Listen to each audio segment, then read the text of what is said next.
Germany has announced it will acquire Tomahawk cruise missiles from the U.S. and will station them on German territory. Tomahawk missiles are mainly launched from submarines and warships and can travel more than 1,600 kilometers. Europe currently lacks a comparable missile system, and Berlin views their deployment as a key part of its deterrence strategy against Russia. Germany and other NATO members currently rely on the United States for such weapons. German Chancellor Merz sealed the deal with the U.S. government on the sidelines of a NATO summit in Ankara. We also agreed with the US government on the sidelines of the NATO meeting in Ankara that we will acquire American Tomahawk missiles and station them in Germany. In doing so, we are closing an important strategic gap in our defence. At the same time, we will work to develop our own European systems and station them in Europe. Let's take a closer look at this deal with our political correspondent, Simon Young. Simon, Matt's there sounding very relieved. Why are the Tomahawks so important for Germany? Yeah, well, he mentioned there closing the strategic gap, as he put it. The gap that this Tomahawk missile can close is really because of its range. You mentioned that the Tomahawk system has a range of at least 1,600 kilometres. There are different versions. Some of them have a range up to 2,500 kilometres, and that could really make a difference. The Russians have missiles with comparable range stationed both in the Russian mainland but also in the exclave of Kaliningrad, much nearer to Germany. The Germans don't have anything similar at the moment, so deploying Tomahawks could really make a difference to the sort of strategic and tactical balance, although it's worth saying we don't yet know exactly when this deployment is due to happen. Now, the initial plan, if I'm not mistaken, was for the Americans to station their own Tomahawks in Germany. Now Germany is buying them. How did we get here? Yeah, well, under the previous US President Joe Biden, there was an intention to station Tomahawks in Germany and to deploy a US battalion, the so-called long-range fires battalion here to operate it. Then came Donald Trump, and he had a different view. He was complaining about the Europeans not doing enough for their own defence. There's also been a disagreement between Germany and the White House over Trump's war in Iran. And then in May, Donald Trump announced that he was moving US troops and other military assets out of Germany. So it looked like the whole Tomahawk deployment was over. But Germany kept negotiating, saying it was going to buy the Tomahawk system. So that's how we've got to this deal. Donald Trump likes the sound of Europeans buying US weapon systems. It appears all's well that ends well. It's worth also saying the whole point of sending Tomahawks to Europe was only ever intended as an interim solution while the Europeans developed their own long-range missiles. And indeed, there's a program underway for several European countries together to do that. What signal does this send to Russia? Well, it rather depends how you look at it. In one way, as I mentioned, it does respond to the threat that Russia already poses with its long-range missiles, the Iskander system, for instance, which is deployed and could strike at Europe. So this basically makes it clear that there's a potential response, that they can't use that weapon without expecting retaliation in kind. It can have a deterrent effect. But of course, that's only if you buy the deterrent argument. It could equally be said that these powerful long-range missiles, very accurate, very difficult to defend against, that they make the Russians potentially feel more threatened, and that makes Europe perhaps less secure than it is now. And that is exactly what's being discussed in Germany today. DW political correspondent Simon Young, thank you so much.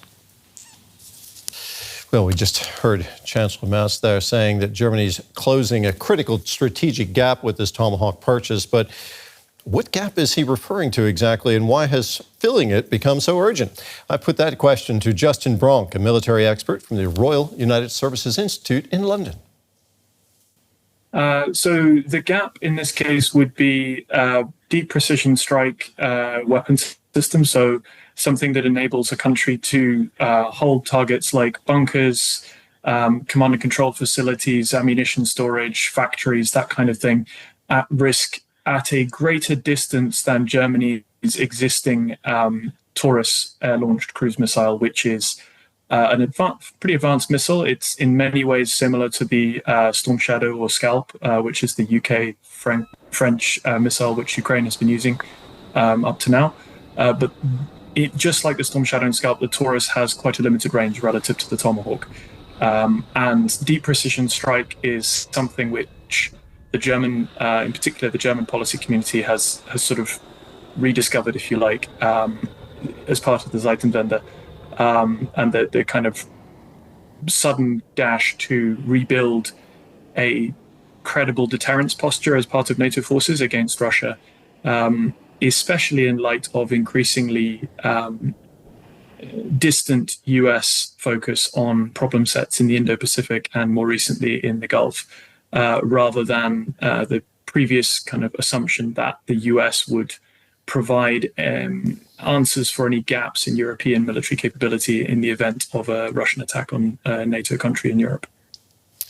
Tell us just a little bit more about what makes the Tomahawk so special compared to the missiles that Europe has right now, which you mentioned, including Germany's Taurus cruise missile. When you're talking about difference in range, what kind of range does the Tomahawk have compared to, say, the Taurus? So it will depend on the variant of the Tomahawk.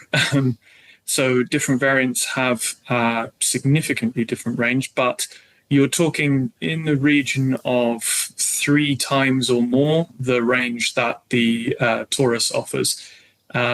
In practical terms, it enables you to reach significantly further into Russia's kind of central industrial and military districts. Well, central military district is a very specific thing in Russia, but much deeper into Russia, whereas Taurus, Storm Shadow and Scalp, as the European cruise missiles in service at the moment, typically only allow you to reach around 500 kilometers away from the aircraft that launched them. Okay.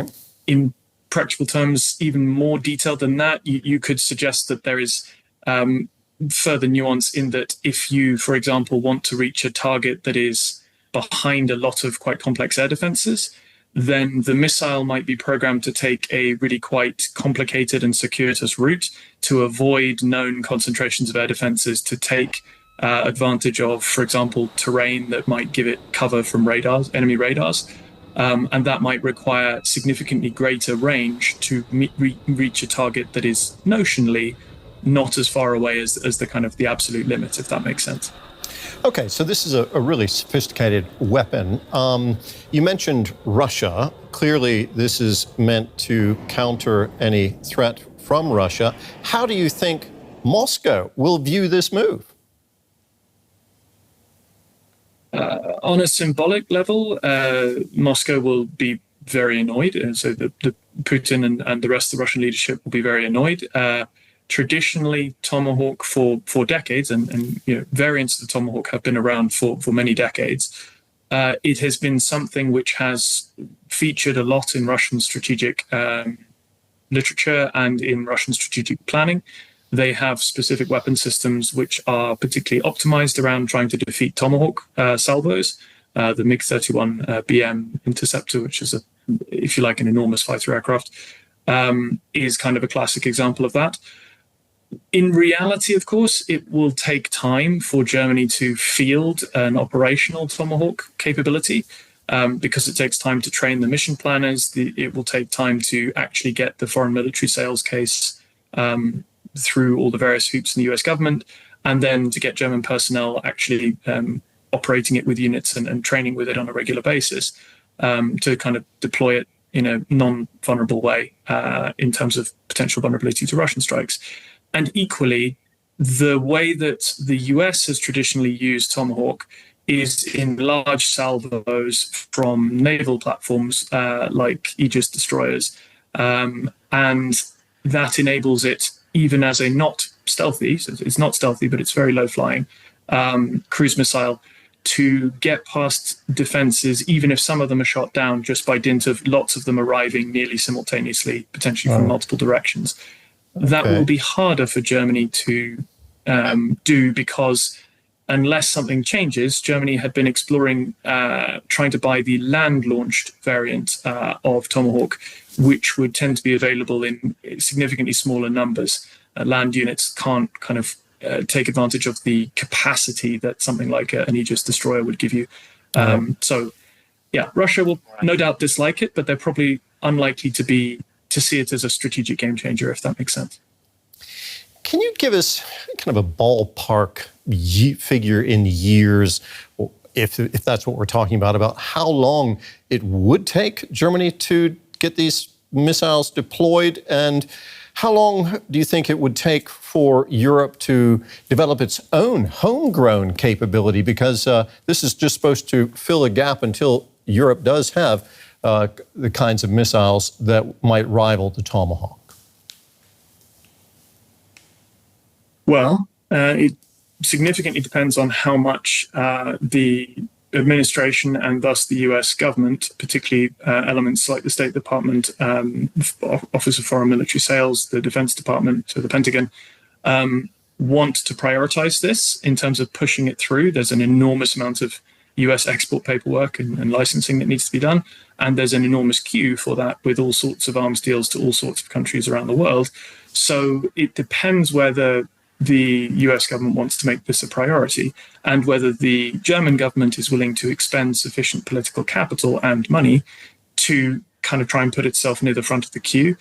In best case scenario, I think you're probably talking somewhere in the region of 2 to 3 years to have a real capability, at least in initial form, operational. And it is worth noting there is already some European Tomahawk. The UK operates Tomahawk from Royal Navy submarines, and I believe Norway has also bought in, and the Netherlands have also, sorry, not Norway, the Netherlands has also been looking at acquiring Tomahawk for its own navy.